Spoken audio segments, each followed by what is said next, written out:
সুপ্রিয় মাছ চাষি এবং সংশ্লিষ্ট খামারি ভাইরা, আসসালামু আলাইকুম। ভিডিওতে আপনারা যে মাছগুলো দেখতেছেন এগুলো হচ্ছে নদীর পাবদা মাছের পোনা। একটা সময় শুধু খাল বিল নদ নদীতে এই মাছগুলো পাওয়া গেলেও বর্তমানে এই মাছগুলো বাণিজ্যিকভাবে পুকুরে চাষ হচ্ছে। তো যারা এই মাছগুলো চাষ করতে চাচ্ছেন, পাবদা, গুলশা, ট্যাংরা বা ক্যাটফিশ জাতীয় মাছগুলো চাষ করতে চাচ্ছেন, ক্যাটফিশ জাতীয় মাছের মধ্যে খুবই দ্রুত বর্ধনশীল হচ্ছে পাবদা মাছ। আপনারা এই পাবদা মাছগুলো একক বা মিশ্র উভয় পদ্ধতিতেই চাষ করতে পারবেন এবং বাসমান ফিড জাতীয় খাবার খাইয়ে এই মাছগুলো চাষ করতে হবে।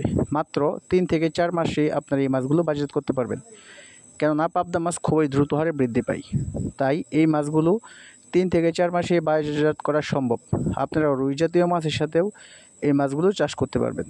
রৌদ্র উজ্জ্বলময় পুকুর আপনাকে চাষের জন্য নির্বাচন করতে হবে।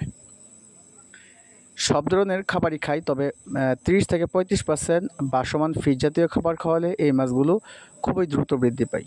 অন্যান্য মাছের মতো তেমন রোগ জীবাণু এই মাছে নেই। অন্যান্য যেমন শিং, গুলশা, ট্যাংরা ওই সকল মাছের চেয়ে রোগবালাই তুলনামূলকভাবে এই মাছের কম।